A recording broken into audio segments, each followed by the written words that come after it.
It is absolutely infuriating to witness negotiations surrounding the stimulus and economic relief. If Americans do not get anything before the November 3rd election, it's probably not going to happen. It's probably not going to happen until the next session of Congress takes place and convenes in late January in 2021. I can't even begin to describe to you how catastrophic that would be. How many more people won't be able to pay the rent and put food on the table? Congress has to act, but they're just... It's like every single roadblock that you can imagine. Whenever we get a little bit of a ray of hope, it just pops up and throws all of that hope into the gutter. So at first, Donald Trump unilaterally decided to tank negotiations. Okay, that's absolutely ridiculous, because he's saying we'll pass one after I'm reelected. But if he's not reelected, then we don't expect him to do anything as a lame duck president. So that was disappointing, and then he started to change his tune, and he says, okay, you know what? I see that that's a bad look. Let's do $1.8 trillion. Nancy Pelosi then says, well, no, we want $2.2 trillion. Now, what Trump was proposing wasn't that different than Nancy Pelosi. I mean, neither of these are perfect. They're incrementalist approaches. But I mean, honestly, at this point, anything is going to help. What we really should be giving people is $2,000 a month for the duration of this pandemic. But I mean, if you give them anything, even another one-time payment of $1,200, it's better than nothing. They need relief now. They don't have time for political games. And then Nancy Pelosi says, actually, we're not going to do that because it's not good enough. But guess what? Now, Mitch McConnell is saying, you know what? Both of you are asking for too much. Trump's $1.8 trillion and Nancy Pelosi's $2.2 trillion, that's too much. We're not going to do that. We're going to do $0.5 trillion. So while all of this is taking place, you have, Republicans basically trying to do the bare minimum just to make sure that they can pass and not, tank before the election. You have Nancy Pelosi, I guess, not trying to give Trump a victory. She made a fool of herself in that interview with Wolf Blitzer on CNN. But when I see all of this and I keep seeing roadblock after roadblock after roadblock, it really seems as if Congress is just not going to do anything before the election, which means people are going to be without help. Small businesses will close. And it's just, we have responded to this as a failed state would. And I say that over and over again, but honestly, it should be astonishing to everyone that we're the richest country in the world, and we gave our citizens a one-time stimulus payment of $1,200. That's it. That is it. So we're going to talk about where we're at currently. First, I want to show you Ro Khanna's response, because he was kind of put on blast in a way by Nancy Pelosi when Wolf Blitzer asked her about, why she won't take his advice and accept Trump's $1.8 trillion deal. And I think his response was perfectly reasonable.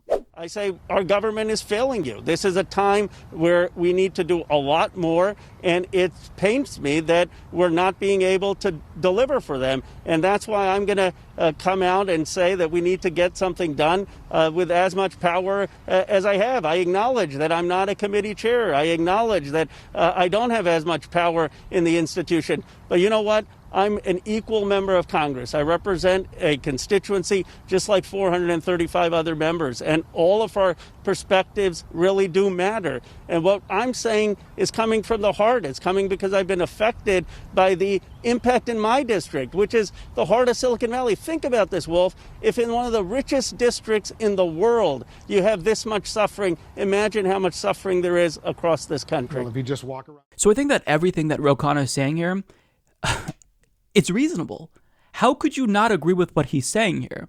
And that point at the end is really important. Like, even if he represents one of the most wealthiest districts in the country in Silicon Valley, if they need to see relief, if his constituents need to see relief, then imagine how one of the poorer districts in the country are faring. But, even though Nancy Pelosi made a fool of herself, thankfully, lucky for her, but unfortunately for the American people, Mitch McConnell kind of saved her by being so terrible, because now he's saying, you know what?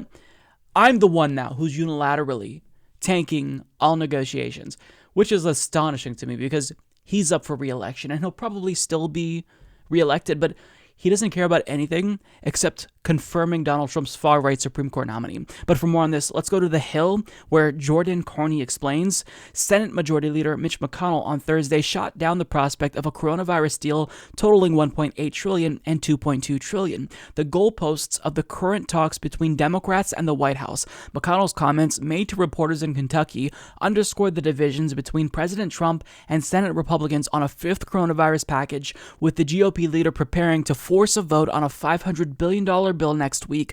Quote, "I don't think so. That's where the administration is willing to go. My members think $500 billion, highly targeted, is the best way to go," McConnell said, asked about the prospect of a deal between $1.8 trillion and $2.2 trillion. So do you see how this is going in circles? You know, the Democrats in the House of Representatives, they passed the HEROES Act months ago.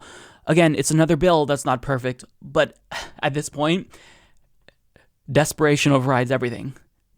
Get it passed. Get it done. Mitch McConnell has not taken that up.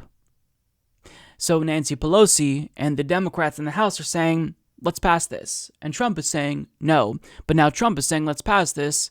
And then Nancy Pelosi was saying, no, pass mine. And now Mitch McConnell is saying, I'm not going to pass either of yours.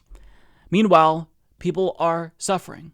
And I know it seems like I'm concern trolling by saying, oh, think of the American people. But I don't think that these idiots in Congress understand that shit's going to hit the fan really fast if people can't pay their rent. Civil society cannot withstand mass evictions, mass starvation on this scale.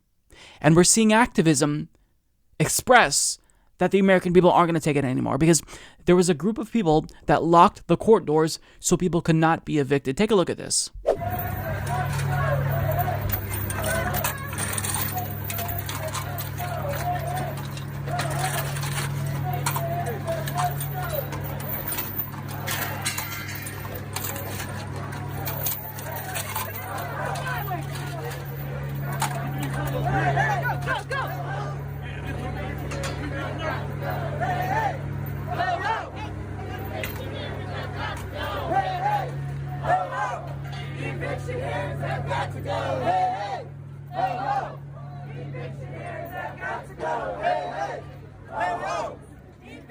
That's just the beginning.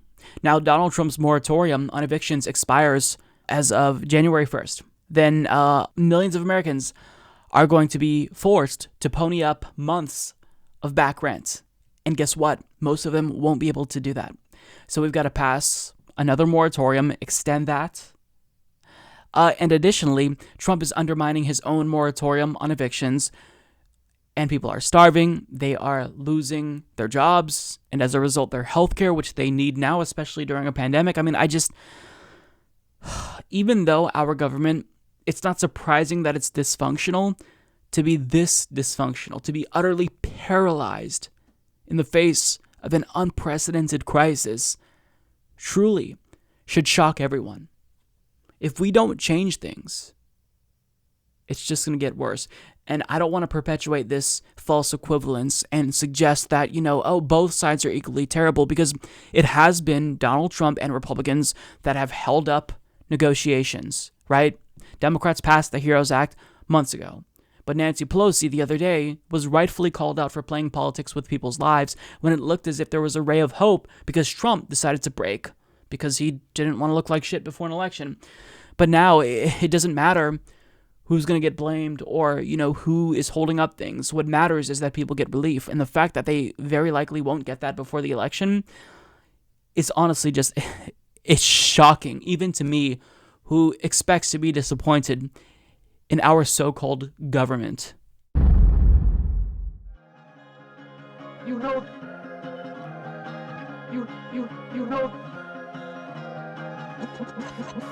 the thing. You're getting nervous, man.